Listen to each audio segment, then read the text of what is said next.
Hello, everyone, and welcome to another Premier Injuries Daily Roundup. Now, we're in the midst of some European fixtures, so where better to start than last night's result for Chelsea at Stamford Bridge. Unfortunately, they exited the Champions League, but the silver lining on the cloud was a return of N'Golo Kante and Thiago Silva. Both of those players are being managed following hamstring injuries.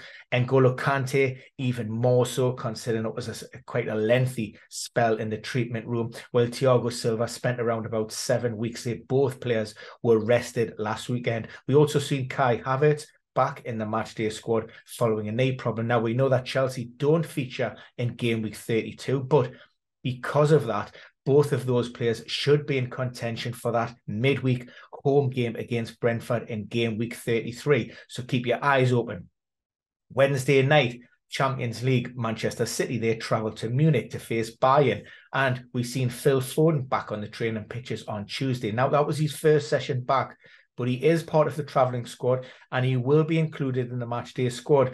Minutes are expected potentially to come from the bench. And in theory, if he could get some more minutes in the FA Cup this weekend, then potentially he may be pushing in game week 33, or certainly beyond that, he's going to become a big consideration for Pep Guardiola.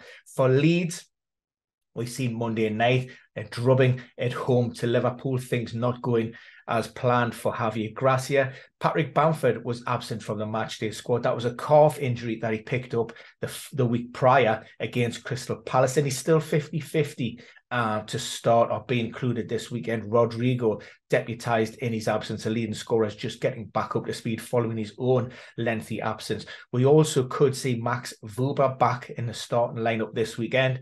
He had a hamstring problem from the international break. He was included in the matchday squad, but unfortunately wasn't able to produce or hand in any game time. Now, for Arsenal, a big talking point. They've seen a little bit of a downturn, certainly in results in recent weeks.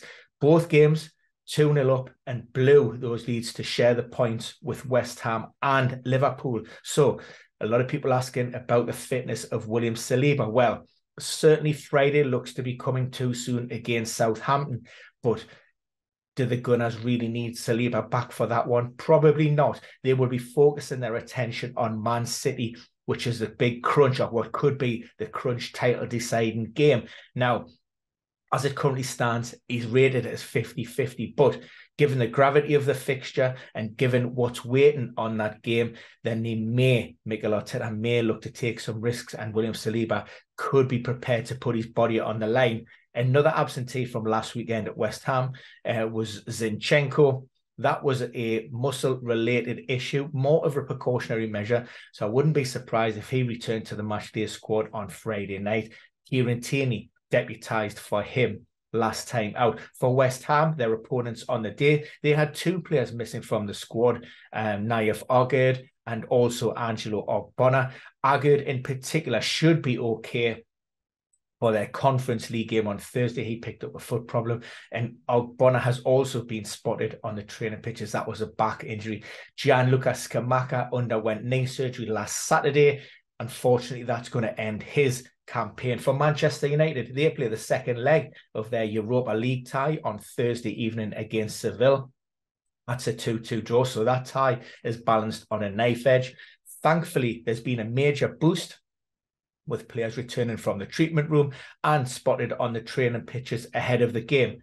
First and foremost, in terms of attacking outputs for FPL, Marcus Rashford should be back in contention. And again, United haven't got a game this weekend due to their FA Cup, but for game week 33, he should be pushing, certainly for a start, certainly in contention for a lot of minutes. Also, Sabitzer, Luke Shaw, who's on a lot of people's FPL managers' radar, and finally, Malacia. But like I say, if Luke Shaw is fit, then Malacia doesn't really come into contention. There hasn't been any Scott McTominay spotted yet on the training pitches, so it doesn't look as if he's going to recover in time.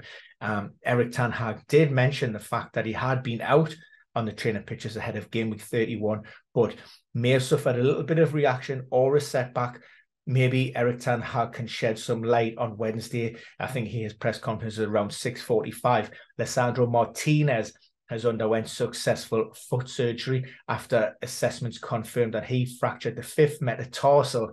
Now, there was some suggestion that he could potentially return in around about 6 weeks. However, I suggested at the time that the data certainly didn't indicate that. We're looking at around about that 75 to 85 days return to play out. And it was subsequently confirmed that the Argentine has indeed been ruled out for the season. Elsewhere, Brighton, again, they're not involved in game week 32 due to the FA Cup, but they do face Forest in game week 33. So there's maybe a little bit of appeal there. Now, we're waiting to hear from Roberto De Zerbi with regards to updates on Evan Ferguson and also Joel Veltman. At the time, last Saturday, he expected both players to be ruled out for a few weeks.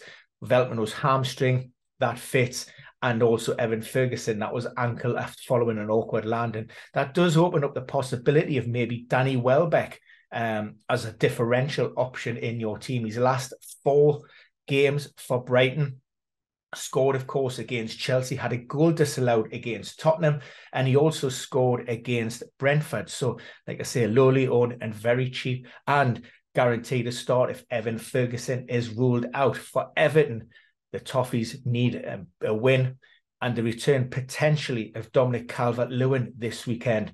He was touch and go last weekend, but on Tuesday, he completed 70 minutes of a behind closed doors game down at Finch Farm, came through that, to my understanding, unscathed with no issues, and he could be included in the squad against Crystal Palace this weekend. Incidentally, the last goal that Dominic Calvert-Lewin scored in a competitive game for Everton was against Crystal Palace back in October.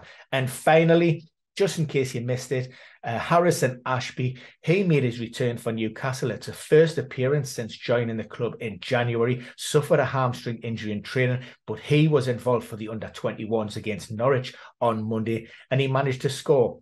Also had that Ryan Fraser, who's been asked to train with the under-21s, and who also scored for the side.